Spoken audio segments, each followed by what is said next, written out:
ఒక్కడ కూడా లేదు. అందరూ పాపం చేసి దేవుని మహిమను పొందలేకపోతున్నారని రాయబడి. మరి నీతిమంతుడు ఎవరు అంటే రోమపత్రిక 5వ అధ్యాయంలో 9వ వచనం. రోమపత్రిక 5:9. కాబట్టి ఆయన రక్తము వలన ఇప్పుడు నీతిమంతులుగా తీర్చబడి మరింత నిశ్చయముగా ఆయన ద్వారా ఉగ్రత నుండి రక్షించబడుదుము. స్తోత్రం చెప్పండి. ఏమనుందండి ఇప్పుడు అక్కడ రాయబడింది? నీతిమంతులు ఎవరంట దేవుని దృష్టి కంటే? మరి ఇప్పుడు ఆయన రక్తము ద్వారా, చదువునానా, ఆయన రక్తము వలన ఇప్పుడు నీతిమంతులుగా తీర్చబడి మరింత నిశ్చయముగా ఆయన ద్వారా ఉగ్రత నుండి రక్షించబడుదుము. స్తోత్రం చెప్పండి. ఏమనుందండి ఇప్పుడు అక్కడ రాయబడింది? నీతిమంతులు ఎవరంట దేవుని దృష్టి కంటే?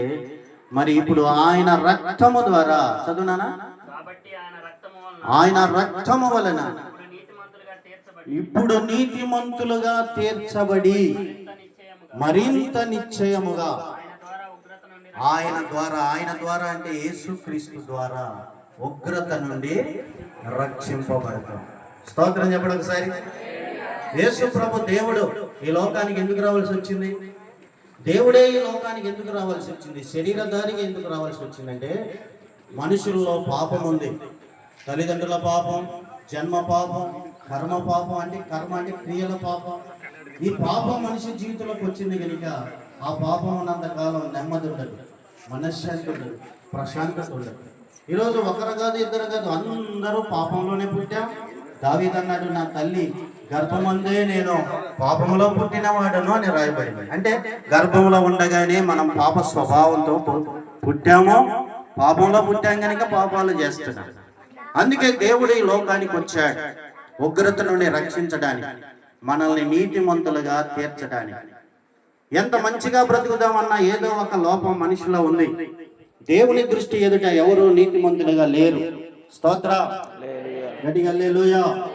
మరి ఎవరు దేవుని దృష్టిలో నీతిమంతులు అంటే ఎవరైతే ఆయన రక్తమును ఆశ్రయిస్తారో, ఎవరైతే ప్రభువా మా పాపములు క్షమించు, మా దోషములు క్షమించు, మాలో ఉన్న పాపములు పోవడానికి నీవు కల్వరి శిలువలో ప్రాణం పెట్టావు, మరణించావు, తిరిగి లేచావు, దాన్ని నేను విశ్వసిస్తున్నానని ఎవరైతే నమ్మి బాప్తిసం పొందుతారో వారు రక్షించబడతారు.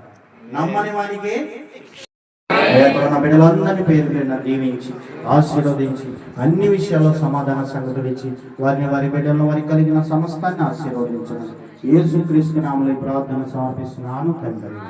చెప్పండి అందరూ ఆమేన్, ఆమేన్.